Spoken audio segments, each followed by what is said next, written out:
And you might say, well, of course, it's that underestimates the degree to which there's systemic oppression, et cetera, and the vagaries of fate. It's like it doesn't underestimate it. It's not the point.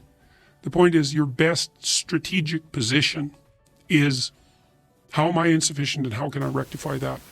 That's what you've got. And the thing is, you are insufficient and you could rectify it. Both of those are within your grasp if you aim low enough. One of the things why do you see that's another thing you keep saying, aim low enough, have a low enough bar. Why do you mean that? Well, let's say you've got a kid and you want the kid to improve. You don't set them a bar that's so high that it's impossible for them to attain it.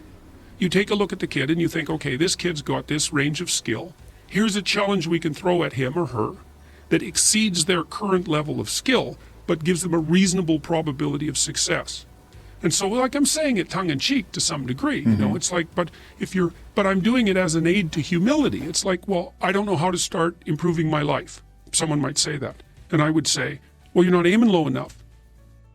There's something you could do that you are regarding as trivial, that you could do, that you would do, that would result in an actual improvement. But it's not a big enough improvement for you, so you won't lower yourself enough to take the opportunity. Incremental steps. Yes. So this is also what is achieved through exercise. It's one of the most important. Yeah. Well, what do you do when you go and lift weights? Yeah. You don't go and, like, if you haven't bench pressed before, you don't put 400 pounds on the damn bar and drop the bar through your skull.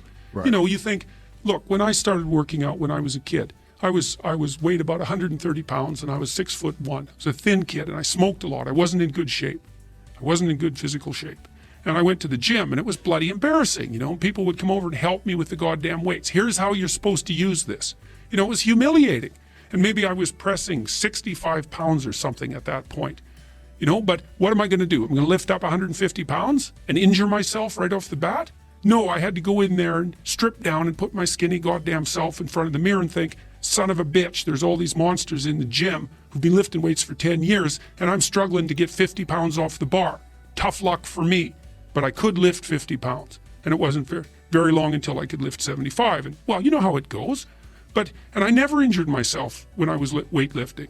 And the reason for that was I never pushed myself past where I knew I could go. And I pushed myself a lot. I gained 35 pounds of muscle in about 3 years in university. I kind of had to quit because I was eating so goddamn much I couldn't stand it. I was eating like 6 meals a day. It was just taking up too much time. But there's a humility in determining what it is that the wretched creature that you are can actually manage. Aim low. And I don't mean don't aim, and I don't mean don't aim up. But you have to accept the fact that you can set yourself a goal that you can attain, and there's not going to be much glory in it to begin with. Because if you're not in very good shape, the goal that you could attain tomorrow isn't very glorious. But it's a hell of a lot better than nothing, and it beats the hell out of bitterness, and it's way better than blaming someone else. It's way less dangerous.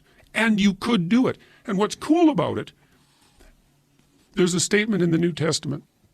It's called the Matthew Principle, and economists use it to describe how the economy in the world works. To those who have everything, more will be given. From those who have nothing, everything will be taken.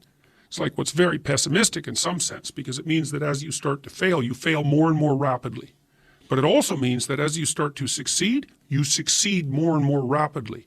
And so you take an incremental step and, well, now you can lift 55 pounds instead of 52.5 pounds. You think, well, what the hell's that? It's like, it's one step on a very long journey. And so it starts to compound on you. So a small step today puts you in a position to take a slightly bigger step the next day. And then that puts you in a position to take a slightly bigger step the next day. And you do that for 2 or 3 years, man, you're starting to stride.